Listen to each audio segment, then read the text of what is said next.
Buenos días, padres de familia y estudiantes, espero que se encuentren muy pero muy bien.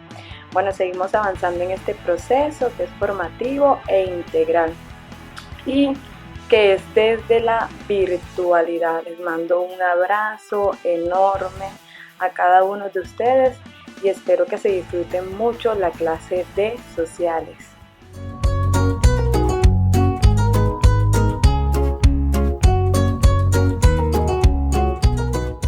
Bueno chicos, seguimos con el tema de las constituciones desde el 86 y la constitución de 1991. La clase anterior hablamos sobre la constitución del 86. En el día de hoy vamos a hablar sobre la constitución de 1991. El aprendizaje identificar las principales características de la constitución del 91. Entonces, esa constitución también se le conoce como la constitución de los derechos. La Constitución Política de Colombia de 1991 es la Carta Magna de la República de Colombia. Fue promulgada en la Gaceta Constitucional número 114 del jueves 4 de julio del 91 y también se le conoce como la Constitución de los Derechos Humanos. Reemplazó en este caso la Constitución de 1886. Fue expedida durante la presidencia del liberal César Gaviria, con ideas del también liberal Luis Carlos Galán. Este fue asesinado. A continuación observan el siguiente video. El deseo de participación de la comunidad, de los ciudadanos, se manifestó en la séptima papeleta y eso le dio paso hace 2 años a la constituyente. Pues nosotros los jóvenes estamos convencidos de que Colombia tiene un futuro mejor y somos capaces de lograrlo. ¿Está diciendo usted que puede nombrar dirigentes mejores que los que hay? Claro, dirigentes más capaces y que realmente representen. Entonces, ¿cómo alcanzamos ese futuro mejor? Mediante el cambio de actitud política, cuando el pueblo sea el protagonista de nuestra democracia. El 27 de agosto de 1989, la juventud colombiana, en una marcha de pañuelos blancos, hizo un llamado al país para derrotar la violencia con una gran reforma política. El presidente le dio vida jurídica a la idea de miles de estudiantes de convocar una constituyente que acelere el cambio político en Colombia. Se trata de un voto común y corriente que principalmente busca que los ciudadanos colombianos digan sí a la convocatoria de una asamblea constituyente. El voto por asamblea es el voto por Colombia. Bueno, está la fiesta que celebran los estudiantes.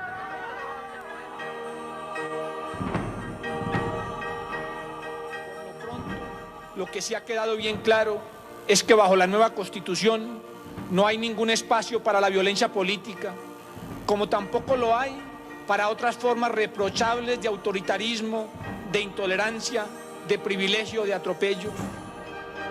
La séptima papeleta dio paso hace 2 años a la constituyente, de la que salió una nueva constitución que no es otra cosa que las reglas del juego a las que estamos sometidos todos.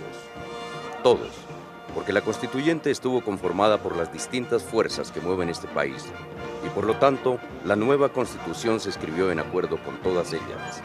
Proclamamos la nueva constitución de Colombia.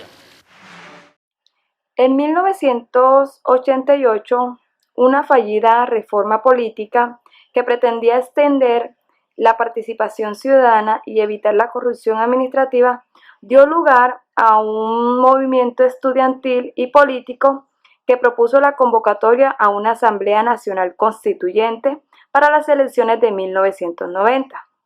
Movimiento que surgió en el marco de la violencia que agitaba Colombia durante esa década y asociaba a problemas del país como la falta de participación ciudadana o inclusión política. A esto se le agrega las desmovilizaciones de los grupos guerrilleros como el M-19 en 1990, el EPL y Quintín Lamé en 1991, que contribuyeron a crear un ambiente social en el que hablaban de una transformación política por la vía jurídica y la vía de la paz, de la política, como un camino más promisorio para la ciudadanía colombiana. Es ahí cuando nace lo que hoy conocemos como la séptima papeleta. Este movimiento promocionó una séptima papeleta para las elecciones legislativas de 1991, la cual consistía en introducir una papeleta adicional durante los comicios para los colombianos que votaran si estaban de acuerdo convocar una Asamblea Nacional Constituyente. Cuando a mí me hablan de una Asamblea Nacional Constituyente, chicos, y quiero que les quede muy claro, es buscar convocar a toda esa asamblea, es decir, alcaldes, gobernadores, todo lo que convoca a nivel nacional, para así poder modificar lo que ellos andaban buscando, el propósito de la Constitución de 1886 y crear una nueva carta política. Por lo anterior, el movimiento es comúnmente conocido como la séptima papeleta. Ese grupo estudiantil llamado la Séptima Papeleta, conformado en 1989 por estudiantes de varias universidades públicas y privadas, retomó la idea e impulsó que en las elecciones de marzo de 1990 se incluyera la opción de apoyar u oponerse a la convocatoria de una Asamblea Nacional Constituyente. En aquellas elecciones se debía votar por candidatos al Senado, Cámara de Representantes, Asamblea Departamental, Juntas Administrativas Locales, Consejo Municipal y Alcaldía. Y por último, agregan lo que hoy se conoce como la séptima papeleta. Así que el voto por la Asamblea Constituyente sería la séptima papeleta que cada votante depositaría en las urnas. Aunque no fue oficial, el conteo informal en esas elecciones registró más de 2 millones de papeletas a favor, de 7,6 millones de votantes que acudieron a las urnas y de 13 millones de votantes habilitados.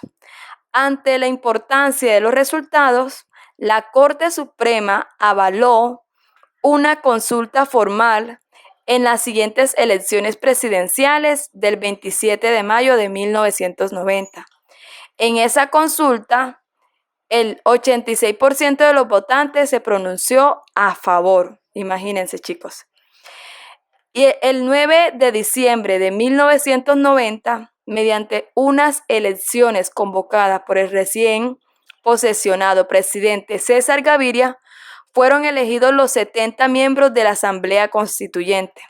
Adicionalmente, para darle impulso a las negociaciones de paz con otros grupos guerrilleros, se dio la posibilidad de participación con voz, pero sin voto, a 4 representantes de estos grupos, 2 del EPL, Ejército Popular Liberal, 1 de los Partidos Revolucionarios de los Trabajadores, PRT, y otro del Movimiento Armado Quintín Lamé. Principales características de la Constitución de 1991. Bueno, tenemos que Colombia es un Estado social de derecho. Cuando me hablo de un Estado social de derecho es que protege cada uno de la sociedad, cada una de las partes de la sociedad, ¿sí? La soberanía reside en los ciudadanos. Son fines esenciales del Estado promover la prosperidad general y servir a la comunidad. La Constitución es norma de normas. El Estado reconoce los derechos que son inalienables de las personas y de la familia como la institución básica de la sociedad. Es decir, que naces con los derechos y nadie te lo puede quitar. Los particulares son responsables ante las autoridades por infringir las leyes y la Constitución. El Estado reconoce y protege la diversidad étnica y cultural de la nación. Y también es obligación del Estado proteger las riquezas culturales y naturales de la nación colombiana. Las relaciones exteriores del Estado tienen su base en la soberanía nacional y esta soberanía reside ¿en quién? En los ciudadanos, ¿sí? Estructura de la Constitución política. Bueno, esa estructura se divide en 2 partes que son dogmática y la orgánica.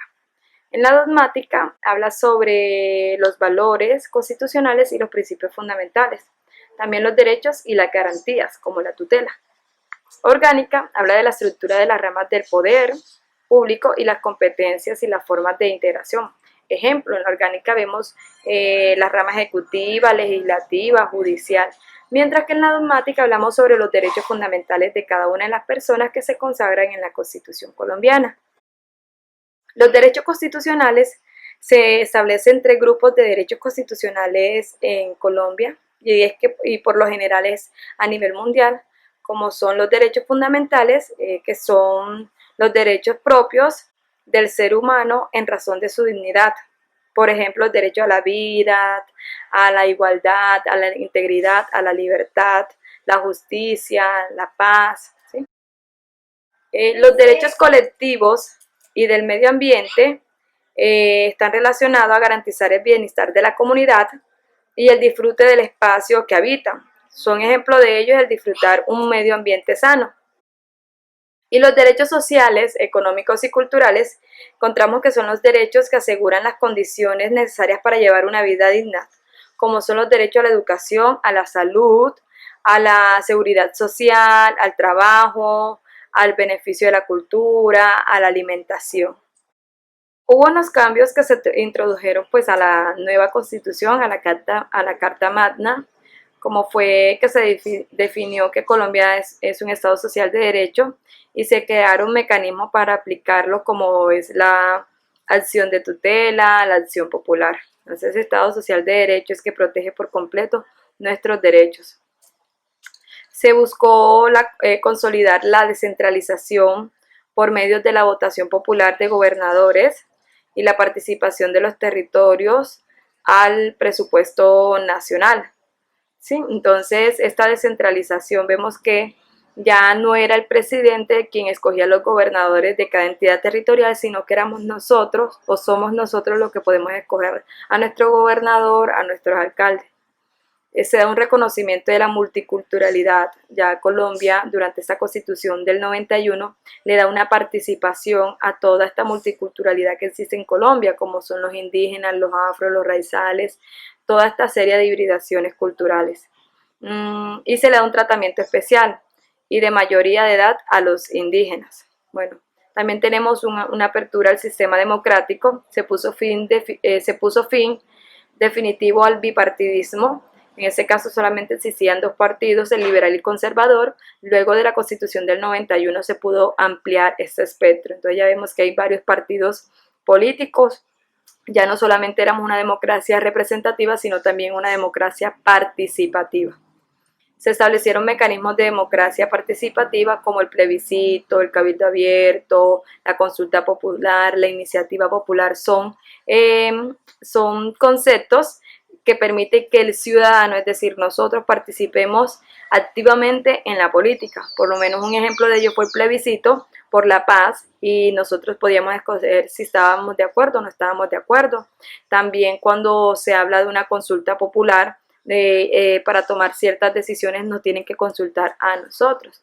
Entonces, la Constitución del 91 nos permitió participar activamente en la política y en las decisiones del Estado. Otros cambios, entonces vemos que se estableció un Estado laico y se dio reconocimiento a las religiones distintas a la católica. Se creó la Corte Constitucional. En ese caso se creó también el sistema judicial, se estableció como una rama autónoma del poder público y se creó entonces así la Fiscalía General. Y se prohibió el estado de sitio, donde el presidente tomaba ciertas decisiones amparados en la ley, cosa que ya no se puede. Jóvenes, espero que les haya gustado el tema, espero lo hayan entendido muy pero muy bien y que tengan un excelente día. Chao.